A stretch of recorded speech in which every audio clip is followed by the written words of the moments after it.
Saving life ஸ்டைலோட டே 5 இன்னைக்கு மார்னிங்கே ஒவ்வொரு வேலைகளும் பெர்ஃபெக்ட்டா போயிட்டுருக்கும். ஏன்னா ஸ்பெஷலான டே ஃப்ரைடேனாலே.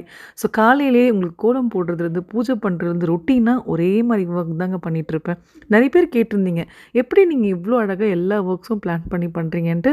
நான் பண்றது ஒரு பெரிய வேலையே கிடையாதுங்க. நெறைய பேர் ஆஃபீஸும் போயிட்டு, வீட்டையும் மேனேஜ் பண்ணிட்டு, எக்கச்சக்க வேலைகள அவ்ளோ பிளான்டா டைம் மேனேஜ்மெண்ட்டோட பண்றாங்க.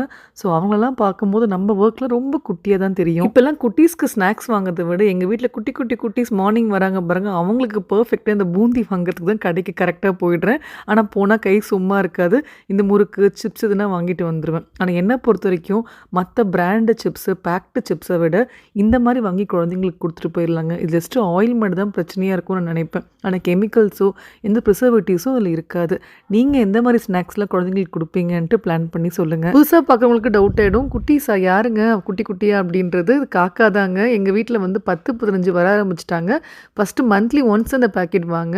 இப்போ 15 டேஸ்க்கு ஒன்ஸே வாங்குற அளவுக்கு ரெடி பண்ணிட்டாங்க. அவ்வளோ பேர் ஃப்ரெண்ட்ஸை கூட்டிட்டு வந்துடுறாங்க. எது வாங்கினாலும் எக்ஸ்பென்ஸ் ட்ராக்கர்ல நோட் பண்ணி வச்சிருவேன். இன்னைக்கு பெரிய செலவு ஒன்றும் இல்லைங்க. ஸ்நாக்ஸ் மட்டும் தான் வாங்கியிருந்தேன். ஸோ 200 தான் ஆச்சு. New year savings gold and சில்வருக்கான 200 எடுத்து வச்சுட்டேங்க. பேலன்ஸ் ₹50 இருந்துச்சு. சேவிங்ஸ் பாக்ஸில் போட்டாச்சு.